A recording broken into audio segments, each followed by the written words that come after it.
जी अस्सलाम वालेकुम सारे दोस्तों भरावां बुजुर्गों साथियों मेरी तरफों दुआ की अपील की जाती है कि मेरा भाई बीमार है बहुत ज़्यादा शुगर की वजह ना इहदा ना पैर जड़ा डॉक्टर कहते ने कटना पैना तो देखिए की फैसला होंदा कल पता लगेगा। तो बहुत ज़्यादा शुगर की वजह ना इनका पैर डेड हो चुका है।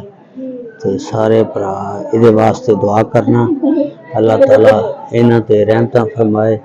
उपरों जिन्नी जगह काली है शुगर की वजह ना ते वो शायद कटनी पवे। ते बाकी सारे भरा दुआ करना ते सारे भरावां नूं दरखास्त की जाती है। शुगर बहुत बड़ी बीमारी है ते इहदे विच परहेज लाजमी है।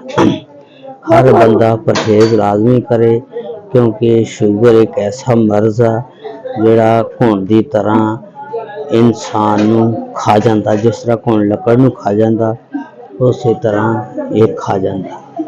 तो लिहाजा सारे भरावां नूं अर्ज की जाती है कि जरा परहेज करया करो। शुगर बहुत बड़ी बीमारी है। तो ये जी भरा ने अपने माशाअल्लाह अल्लाह इन्हां तंदुरुस्ती देवे दुआ करना अल्लाह इन्हां सेहत देवे। तो सिविल हस्पताल फैसलाबाद दे विच दाखिल ने इस वजह तो मैं मजीद वीडियो नहीं बना सकिया तो क्योंकि मैं टेंशन दे विच सी। तो हुण इहदा सुबह पता लगेगा कि कहंदे ने डॉक्टर अज डापलर करवाया आ ते हुण सुबह पता लगेगा कि की बनदा इहदा। ते सारे भरावां वास्ते गुजारिश है सारे भरावां नूं गुजारिश है कि मेरे भरा वास्ते दुआ करना अल्लाह ताला इन्हां ते रहमतां फरमाए क्योंकि हाथ पैर बिल्कुल डेड हो चुका है। ते सारे भरा जिहड़े ना शुगर नूं अपनी अपनी कंट्रोल करो। अगर किसी के पैर सुज जाते ने या काले हो जाते ने इसका मतलब शरियाना जड़ियां ना खून दियां वो बंद हो जांदियां और शरियाना दे विच खून दे लोथड़े बन जाते ने वो जिहदी वजह नाल खून उंगलियों तक नहीं पहुंचता और वो फिर चीज़ डेड हो जाती जिवें मेरे भरा दा पैर डेड होया।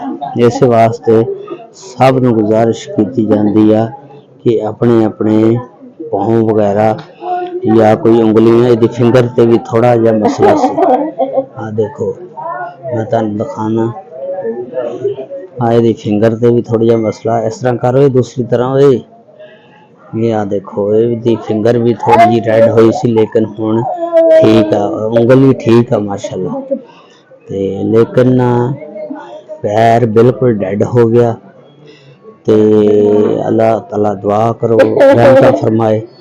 ते आ देखो छाले बन जाते ने इन्हां दे विचों ना पानी रिसदा आ छाले हाँ ना छाले बन जाते ने इस तरह ये छालियां दे विचों ना पानी फिर रिसन लग पैंदा जिहदी वजह भीव जे पानी इनू डॉक्टर ने कहा सिर्फ जेडे छाले इन्हां चों पानी निकलदा ना अगर जख्म बन जान तो सिर्फ स्प्रिट दे नाल धोना।